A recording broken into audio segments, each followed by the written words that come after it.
Pardon the interruption, but I'm Mike Wilbon Kornheiser. He's taking the day off. Frank was just on Around the Horn, so who is going to fill in? Sounds like a double payday for Phil and Frank, baby. I got college tuition I have to Cal pay. Ripken? I mean, you My just, own. You know, every inning of every game, you're there with those shades, huh? Thank you for having me. I've missed you. After your your boy Jimmy Butler is in the finals, I figured you'd be happy. My favorite today. player is doing pretty darn well. Welcome to PTI. In today's episode, the Heat and Lakers will meet in the NBA Finals. The Eagles settle for a tie, and Nick Foles is my new favorite player, along with Jimmy Butler. I figured. But let's start with Russell Wilson and Aaron Rodgers, who have combined for 6 wins, no losses, 23 touchdown passes, 23, and just 1 interception through the first 3 weeks of the season. Wilson threw for 5 scores in leading the Seahawks past the Cowboys yesterday, while Rodgers threw for 3 in beating the Saints. Frank, whose early success is more likely to continue, Wilson's or Rodgers? Well, I could take the easy way out and say both. I mean, Aaron Rodgers did go 13-3 last season with the Packers. They lose in the NFC Championship game. He didn't play well. But the one thing about Russell Wilson, and Pete Carroll had a good quote, he said he's just on it. And when you look at the way that Russell Wilson and Aaron Rodgers both play, it's somewhat similar to when Tom Brady and Peyton Manning were at their best. The game just comes so easy for both of them, and they're both so confident. And the way that the NFL now, everything is favored toward the offense, they're just tearing these defenses apart. I think it'll be Russell Wilson. Everyone's already talking about MVP in the 3rd week. I think that's absurd, but I like the role that he's on right now. I heard something yesterday that Russell Wilson has yet to get an MVP vote. Yeah. It's unbelievable considering this is the 9th You and the season, media. right? I mean, not me. Yeah. I don't vote in that league anymore, Frank. But you know what? You're right about this, and it's hard to distinguish them, and there's no real need to try hard yet, except for the purposes of our discussion. They are in physical, psychological, and emotional control of the game. Yep. Of their team, of the game plan, of your defense, often at least enough plays for them to make to get ahead and win the game if they have to come from behind. And it's just sort of staggering. I will say this, the surprise to me, Aaron Rodgers already, he and Matt LaFleur, they're having a love fest. Yes. Aaron Rodgers, I watched his post game yesterday. He talked about how Matt is in the rhythm of play calling right now, which is true. But if you're going to ask me, I would say Rodgers, because his division doesn't appear to be as difficult as the NFC West, where Russell Wilson's going to have to play and survive. And you got more good teams there than you have in the Central, because Detroit is, even though they won yesterday, the Vikings are winless. The Bears, we still don't know, even despite 3-0. So Rodgers may have a little easier go of it. You know, Mike, I'm watching the game, and I'm thinking, can you imagine how Russell Wilson would do against Seattle's defense? Because that is not the Legion of Boom. No, it's not. Michael Bennett is not walking through that door. Richard Sherman isn't. They've played 3 games. They've given up at least 460 yards. So he needs to keep them. He gave them a 30-15 lead. They gave the lead away. He had to come down the field for his 33rd fourth-quarter game-winning drive. He has been outstanding. He might need to be that way. He and Rodgers are going to have long. to play that way because neither one of their defenses is great. No, they're not. Well, guess what, Mike? Somehow, some way, the Chicago Bears, they're also 3-0. They were down 23-10 to the Falcons in the second half when Nick Foles, there goes that man again, replaced Mitch Trubisky. Foles threw 3 touchdown passes down the stretch, 5 overall, if you want to include the 2 that were overturned, as the Bears roared back to win 30-26. All right, Mike, what's the bigger headline here? That Foles led the Bears to a comeback win, or that the Falcons blew another big fourth-quarter lead? Well, you're asking a person who, for the entire weekend, wore a Gale Sayers jersey. So there's my bias right off the bat. Look, Atlanta, I mean, my goodness, back-to-back, historic first for each of the 2 franchises, right? And I don't mean for the franchises, for the league. The first time a team has blown 2 leads like that in the fourth quarter in a season, much less successive games. And then the first time a team has had comebacks like that in the fourth quarter from that margin in a season, again, back-to-back. But, I mean, for me, the Bears and this quarterback situation, Frank, we don't have a quarterback. We don't know about quarterback controversy. People were calling me yesterday, what about your quarterback controversy? There's no controversy. Nick Foles is going to be the quarterback. They're trying to get rid of Trubisky. They brought Foles in to replace him. Matt Nagy didn't want to coach Trubisky. Now he doesn't have to. He's coaching the guy that he once coached a couple of times, and he's got him. And if he can stay healthy and upright, Trubisky's not going to be back in there, Frank. No, and Nagy announced today that Nick Foles is going to be the starting quarterback. Of course he is. But, Michael, you knew once they brought in Nick Foles, it was a matter of time. If you go back to week 1 of the NFL season, Michael Wilbon on Twitter, who tweets more than his buddy Magic Johnson does, you're even calling for a change at halftime. What I find amazing is they're undefeated, and they're making this change right here. But when you bring in a guy that's already won a Super Bowl, and if you're the head coach now, it's what have you done for me lately? You have to win. You knew they were waiting to make this change. They picked the perfect time because it ended up working out for them. But how about the Atlanta Falcons, though? Oh. On Arthur Blank's 78th birthday, how many more games are they going to blow? And to do it in back-to-back weeks, it's still not as bad as blowing the Super Bowl the way they did. But Matt Ryan's got to take a little bit of a hit here. They all got to take a hit. He couldn't drive them down the field. The head coach is going to take a hit with his job in the bye week if they don't pull it together. Real quickly, just one note on Trubisky. I'm doing this off the top of my head because I just thought of it. I think his record as a pro, as a starter, is 21-11. And now no one wants him back in the game in the city in which he lives and works and plays. And that's They were 1 sad. for 8 on third downs with him in there. Look, when he threw that pick, and you can check my Twitter timeline since you brought it up. When he threw that pick, I texted tweeted right then, you got to go to the bullpen. You've got to go to Foles. And I don't mind doing that. Why, if we do that in baseball, if Max Scherzer's terrible in the second inning, we pull him out? What's wrong with They did it last season with Trubisky late in the game. I have no problem with that. I didn't have any problem with it yesterday, and now you're right. He put it on a receiver in the end zone 5 times. 5 times in a little more than a quarter and a half.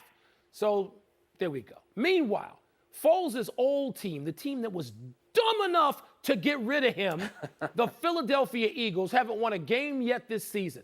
And as time ticked away in overtime yesterday, they didn't even try. With the game tied and 19 seconds left, Eagles coach Doug Peterson passed on both going for it on 4th and 12 or trying a 64-yard field goal. Instead, he punted. Punted to the Bengals. Frank, was that the right move to punt and settle for the tie? All right, so Peterson goes on Philadelphia radio today, WIP, and he says he regrets punting. I should have put the ball in my quarterback's hands. I think he's saying that because he wants Carson Wentz and the team to feel like he has confidence in him.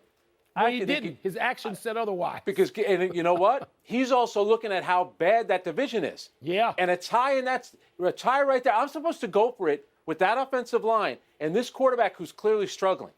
Now, if we don't convert there, who knows? One pass play. Now Cincinnati's kicking a field goal. I lose that game. It's a disaster. No one likes ties. Not even the NHL. They got rid of ties. They only like ties over in Europe when they're playing soccer. Exactly. But in this case, it's not the worst thing, believe it or not.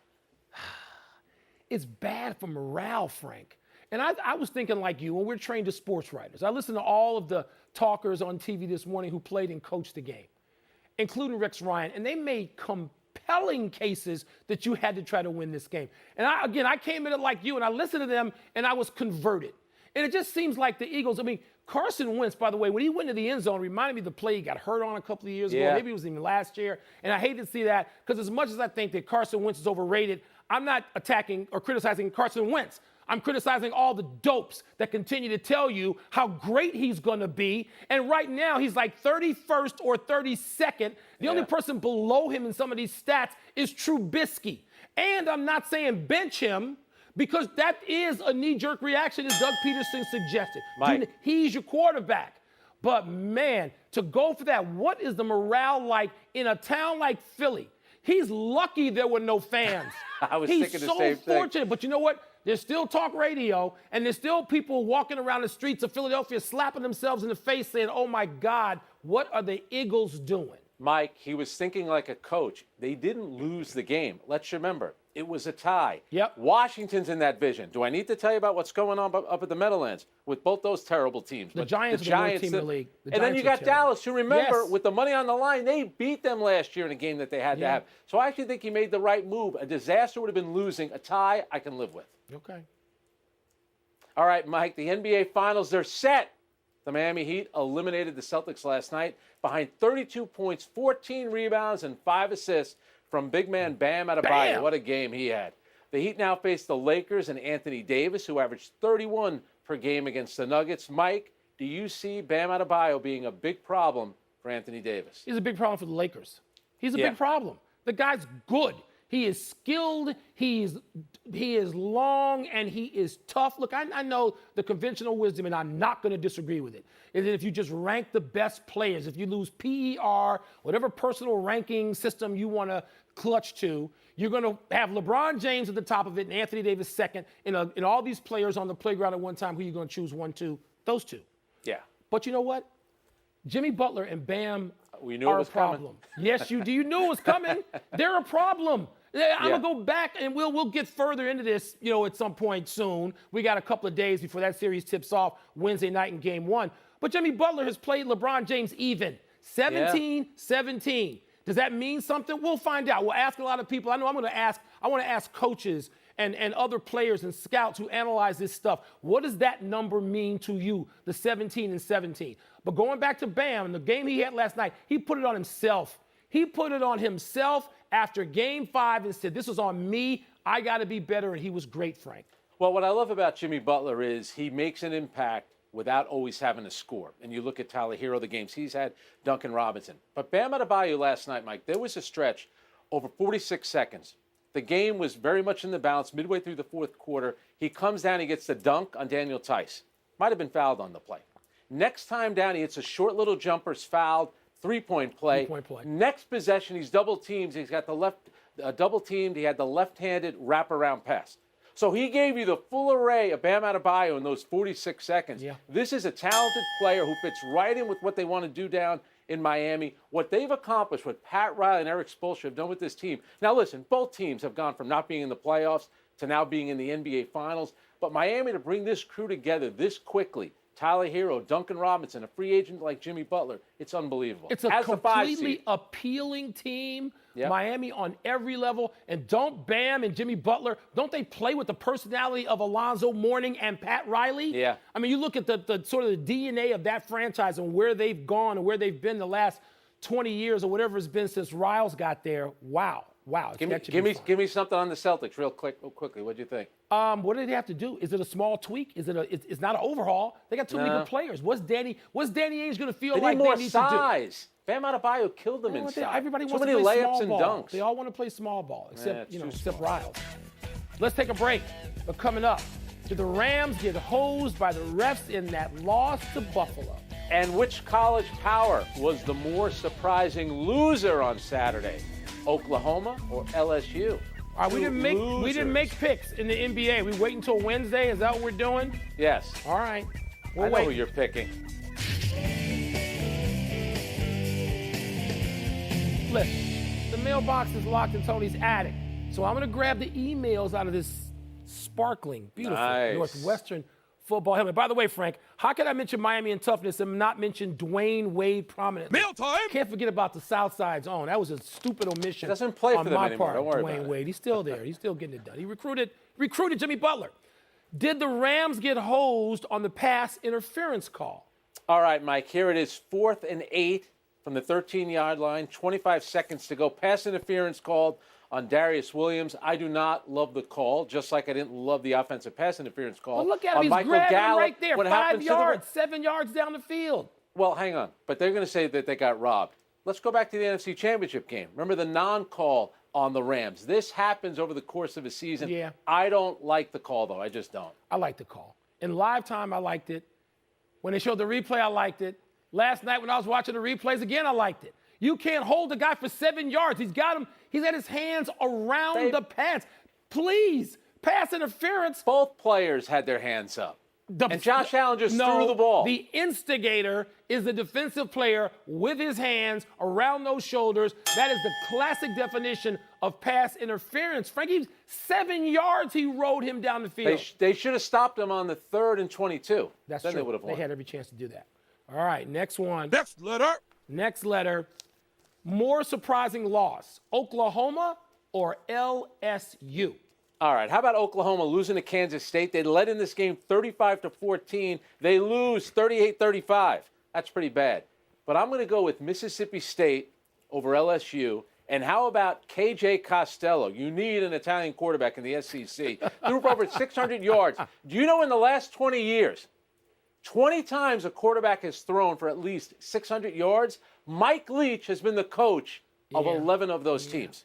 See, you join him, just like Gardner Minshew. I don't know that loss was that surprising given it's Leach we're talking National about. champs. He's going to put it up. You know how he's going to play, which is something of a shock. I mean, really bad teams have tried this in the SEC, and it doesn't work because you're usually playing against a team with superior talent, and it might be the approach to take, but it doesn't work.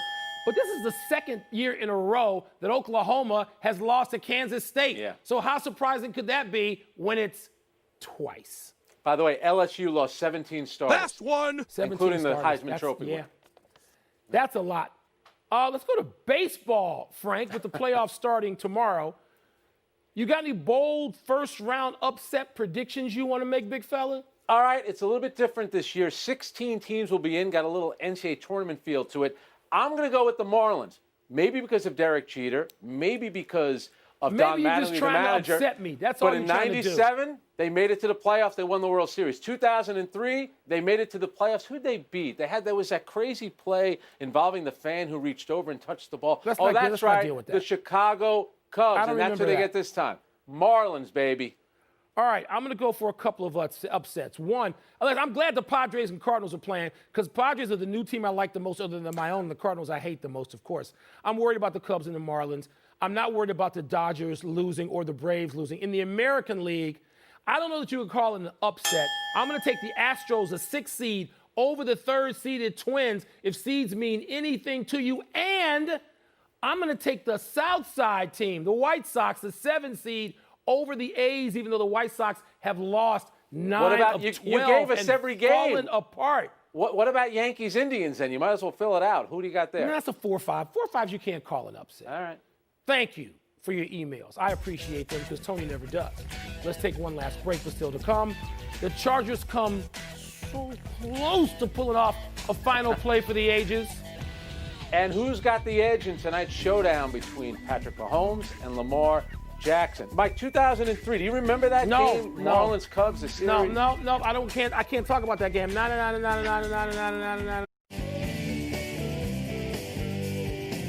Time to get happy, people. Happy 58th birthday, Grant Fuhrer. As the NHL season comes to a close, we salute the 5-time Stanley Cup champ, the goaltender with the 12th most wins in NHL history, the first black player to win the Stanley Cup, and also the first inducted into the Hockey Hall of Fame.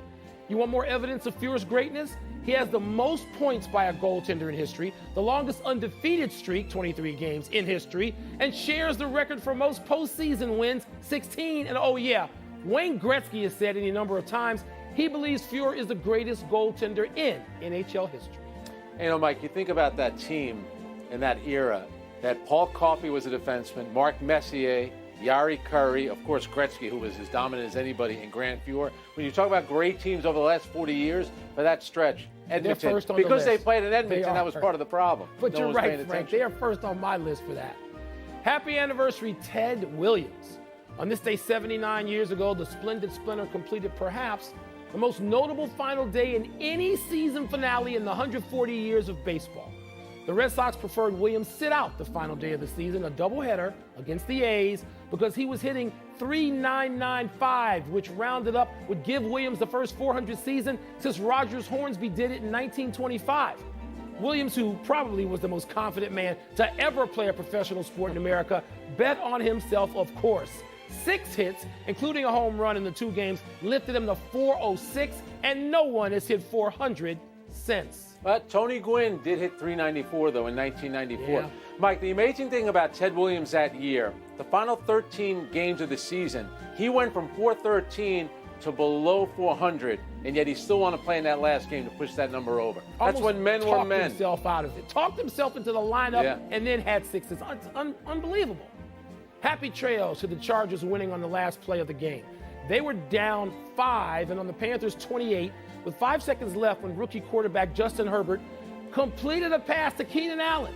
Allen immediately pitched the ball to Austin Eckler, who couldn't handle it, when he had an easy touchdown in front of him. Allen said he could have thrown a better lateral. Eckler said, though, if it hits his hands, he's got to catch it. Accountability. The Chargers have been working on this play, Frank, for 2 years. They can't use it again now. A touchdown would have capped a drive that started on their own 1. Eckler said, how epic would that have been? I feel like someone punched me right in the face. Poor Anthony Lynn. The execution wasn't there because the play would have worked. When you see that one replay, everyone was going to one side. Yes. He had the end zone all to himself. Yeah, the overhead replay. What is it? The coach's film shows just acreage. Really cool. One correction. I sold Mitch Trubisky short. Yeah. He's 26-18 as a starter, including credit by Rule for yesterday's win. How about that, Frank? We're running out of show. Let's get to the big finish. Stephen Gostkowski credits removing his sock for kicking 6 field goals in the Titans' win. Does that make sense to you? Sure, why not? By the way, Titans 3-0, Michael. Yeah. After missing the playoffs, the Angels fired GM Billy Epler. Is that deserved? Got lots of bats, including Anthony Rendon off last year's championship Nats, but he didn't get the pitching, and the Angels once again aren't around. The lowly Jets are 0-3 after losing to the Colts 36-7. Is Adam Gase in trouble yet? You know, they play the Broncos on Thursday night. If they lose that one, watch out. The Lightning can win the Stanley Cup tonight, will they? All right, 3-2 lead they hold over the Stars. No, I got Dallas winning, forcing a Game 7 in that bubble. Last one, Chiefs-Ravens tonight. Frank, who you got? Possible AFC Championship game preview. I cannot bet against Patrick Mahomes. Just too good right now. Playoff game we missed last year. We're going to get it tonight. Yep. All right, we're out of time. Thanks for watching. I'm Frank Isola. And I'm Mike Wilbon. We're over on the Deuce tomorrow, you knuckleheads. Now, to get you set for Monday Night Football, here's Susie Culver and the Countdown Crew.